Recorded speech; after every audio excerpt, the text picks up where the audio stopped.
January 1911, F.D.R. starts his first term as state senator. 3 months later, the deplorable conditions of sweatshop labor are brought to the nation's attention.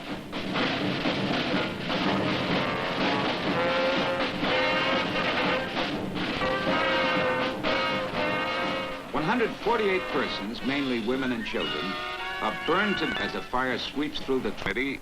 And when it introduces legislation favoring workmen's compensation and factory inspection laws, one of its most fervent supporters is the 29-year-old Franklin D. Roosevelt. In the year 1911, Samuel Gompers, Robert F. Wagner, Alfred E. Smith, and I were labeled as radicals when we fought for and succeeded in passing a bill through the New York State Legislature limiting the work of women in industry to 54 hours a week.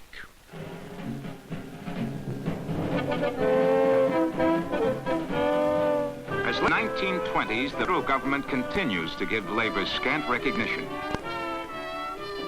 Labor gives its own unions scarcely more. Less than 6% of American workers are organized.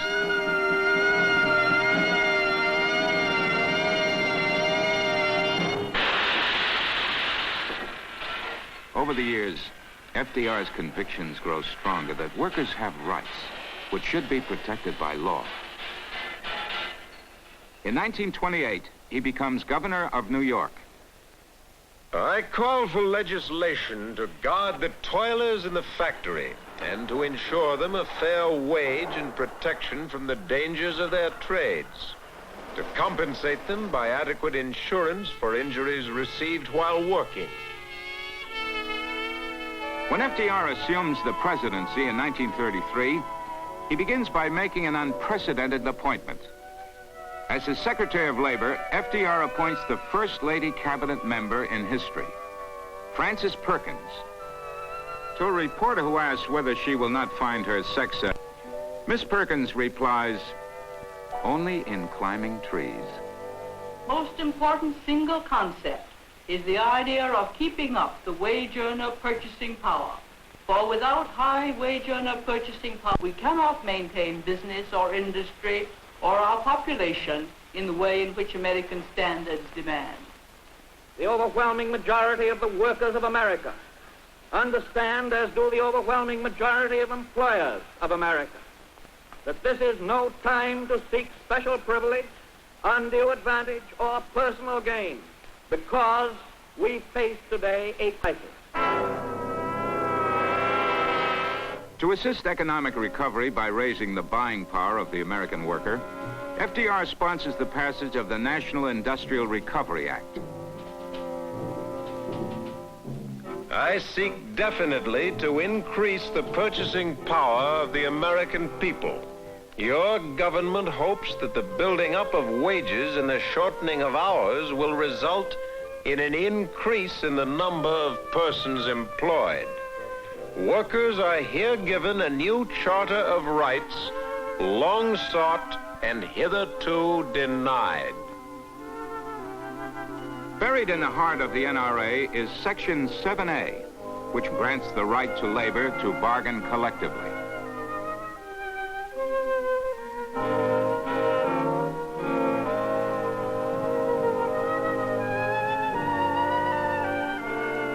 Section 7A says that workers can choose representatives. Now, if they want to choose the Ahkoond of Swat, they have a perfect right to do so. If they want to choose the Royal Geographic Society, they can do that. They have a free right to choose their representatives. The passage by Congress of the act arouses a storm of controversy. Private diehards. Roosevelt is a traitor to his class. He has never met a payroll in his life. He has no right to hold any opinion about labor. He doesn't know anything about it. It didn't surprise him to find that there were things that he didn't know anything about. He'd never been inside a tenement until I took him. He never had the feeling of superiority that I think people expected of someone with his economic and social background.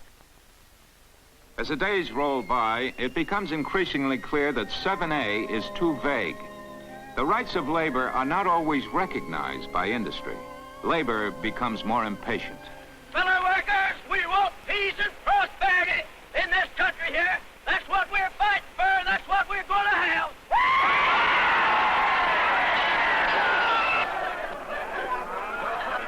1934 opens with isolated explosions. Then strikes become general across the land. In Minneapolis, the Teamsters strike effectively paralyzes the city, and class war threatens as the Yale Club of Minneapolis leads an anti-labor march. In West Virginia, John L. Lewis calls a series of strikes against mine operators. If the soldiers come, the mine workers will remain peacefully in their homes, conscious of the fact that bayonets in coal mines will not produce coal.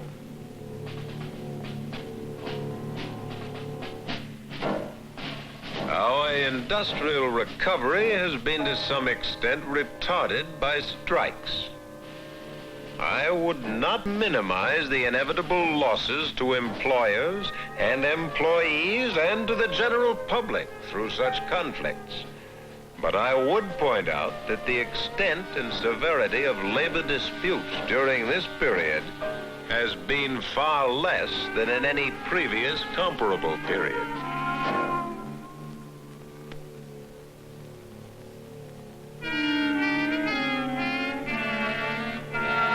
In Georgia, Governor Talmadge sets up concentration camps for strikers.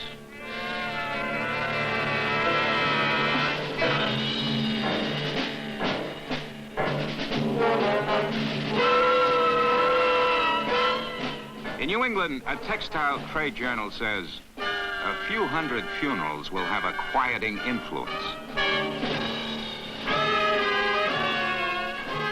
San Francisco is virtually immobilized when the longshoremen under Harry Bridges strike. Says Bridges, we workers have nothing in common with the employers. We're in a class struggle.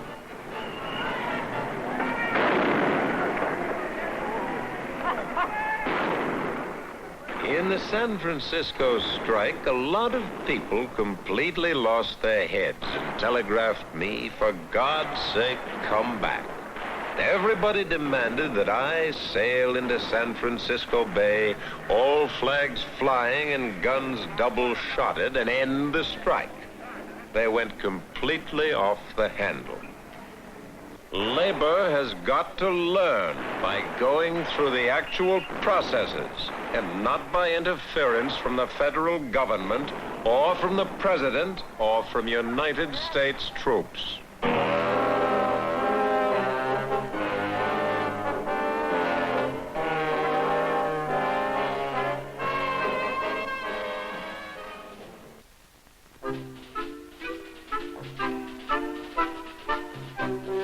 The best customer of American industry is the well-paid worker. Our aim must be to achieve and maintain a national economy whose factors are so finely balanced that the worker is always sure of a job which will guarantee a living wage. The wage earners of America will not ask for more. They will not be satisfied with less. The NRA simply isn't strong enough to enforce the rights of labor. And the Senate passes a bill introduced by Senator Robert F. Wagner of New York City on February 21st, 1935. On July 5th, it becomes a law. Officially called the National Labor Relations Bill, it provides supervised union elections in industrial plants. It creates a judicial board to weigh disputes between labor and management. The National Labor Relations Act is now the law of the land. We shall see the dawn of a new era of peace and justice for all in our economic life. Says the Oklahoma Manufacturers Association, the NLRB will out-Stalin Stalin, out-Soviet the Russian Soviets. Says the Communist Daily Worker, it will be a weapon to destroy the power of the workers. A better relationship between labor and management is the high purpose of this act. By assuring the employees the right of collective bargaining, it fosters the development of the employment contract on a sound and equitable basis. It seeks for every worker within its scope that freedom of choice and action which is justly his. In the summer of 1935, American labor unions disagree as to whether they should organize by crafts or by entire industries. John L. Lewis, head of the United Mine Workers, David Dubinsky, president of the International Ladies Garment Workers Union, and Sidney Hillman of the Amalgamated Clothing Workers break with the American Federation of Labor. They form the CIO.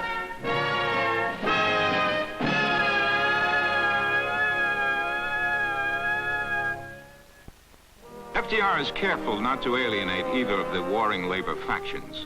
He walks a political tightrope between the AFL and the CIO. Both have large votes, and the 1936 election is coming up. We earnestly hope that the distinguished representatives of the American Federation of Labor will give intelligent analysis to our proposals rather than to continuously attack our motives. Anticipating a Democratic victory and a favored place for the CIO, John L. Lewis offers Roosevelt a campaign contribution of $250,000. Replies the politically astute F.D.R. No, John, I don't want your check, much as I appreciate it. Just keep it. And I'll call on you if and when any small need arises. In 1935, F.D.R. turns his attention to the broader aspects of social welfare. This Social Security measure gives at least some protection to 30 million of our citizens who will reap direct benefits through unemployment compensation, through old age pensions, and through increased services for the protection of children and the prevention of ill health. F.D.R.'s Social Security Act, overwhelmingly passed by Congress in the summer of 1935, provides unemployment and old age pensions as well as child-rearing benefits.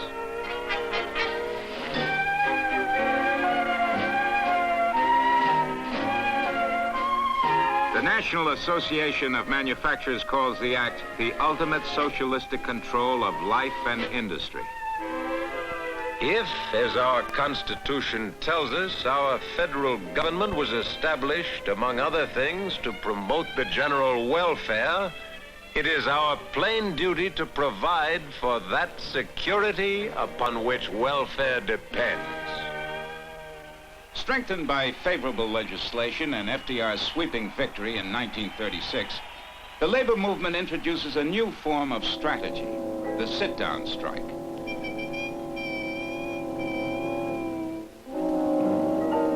Workers occupy plants, refuse to move until a settlement is reached.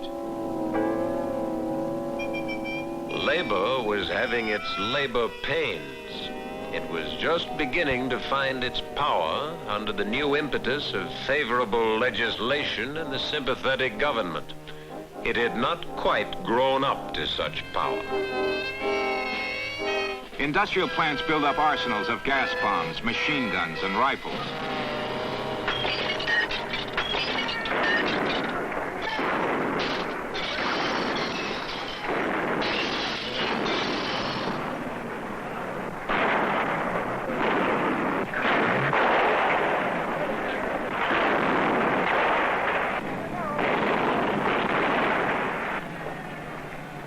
The sit-down strikes plague the nation. In Michigan alone, there are 51 strikes in 1 month.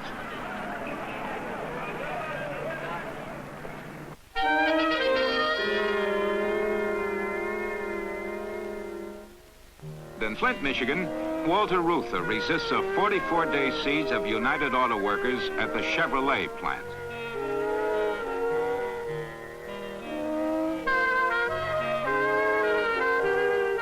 Sit-down strikes are unpopular. Strikers will finally realize that labor cannot get very far if it makes itself unpopular with the bulk of the population in this country.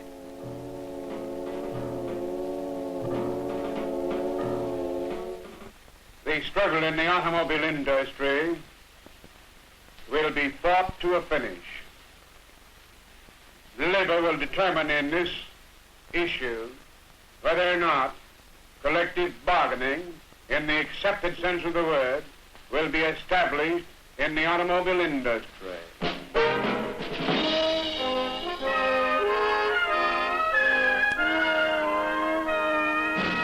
Walter Reuther and the United Auto Workers gain recognition by the automotive industry.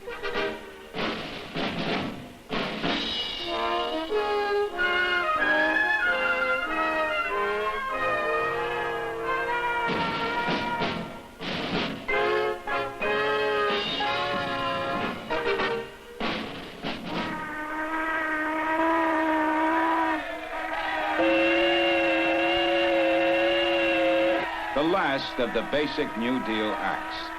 The Wages and Hours Act of 1938 establishes minimum wages. It abolishes lockouts. It ends child labor for all time. The age-long curse of child labor has been lifted. The sweatshop outlawed, and millions of wage earners released from starvation wages and excessive hours of labor. The pattern of a new order of industrial relations is definitely taking shape. The Hyde Park squire has traveled far since his first visit to a tenement brought the awakening of his social conscience. He has made it possible for organized labor to become a powerful political force. He has brought dignity and acceptance to the labor movement. Our aim is the advancement of human progress by industrial progress. Ours is the duty to work for that happy consummation when bitterness and distrust shall be replaced by mutual respect.